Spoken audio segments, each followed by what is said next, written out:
European Union Foreign Policy Chief Joseph Borrell is in China, hoping to iron out differences over the bloc's recent clampdown on Chinese grain tech imports. The three-day visit is seen as laying the groundwork for a possible China-EU summit later this year. Borrell has been meeting a number of business representatives in Shanghai.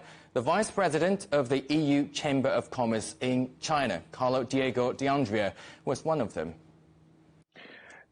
Indeed, we had the opportunity to meet Vice President Borrell. It was really interesting. I was along with other advisory council members of the European Chamber, that, as you know, we have over 40 big companies, and they were representative from different sectors, from energy to pharmaceutical, but also financial.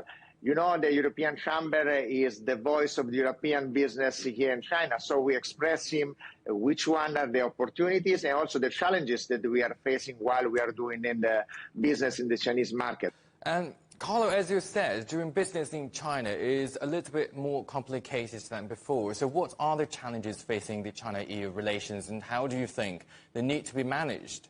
We have a mixed feeling because from one side you have the Chinese authorities that publish new opinions such as the 24 measure welcoming foreign investors, and on the other side you have publication of laws such as anti-espionage law or the one related to foreign related parties, which make feel that China is looking more to protect national security over to attract business. So the question that we had, and we were discussing also today with Vice President Borrell, is which kind of a relationship China wants to have with the foreign investor.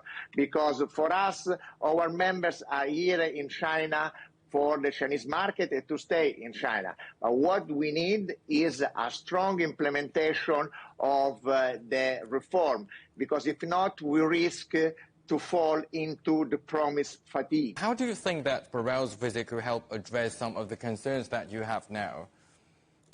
It's important that the representative they meet. Very glad that tomorrow I have the opportunity to meet the Foreign Affairs Minister Wang Yi in order to start to discuss how we can work together in different sectors. As you know, China and Europe, they are important trade partners, but in the past year, the trade imbalance grew from 1 to 2 to 1 to 3. So every things that China sell to Europe, the European buy street, and this create political tension back in our state member. It's important that we low down the systemic rivalry between the EU and China, and we focus more in the cooperation and in the partnership. This is kind of messages that the High Representative, I believe, will deliver to the Chinese counterpart,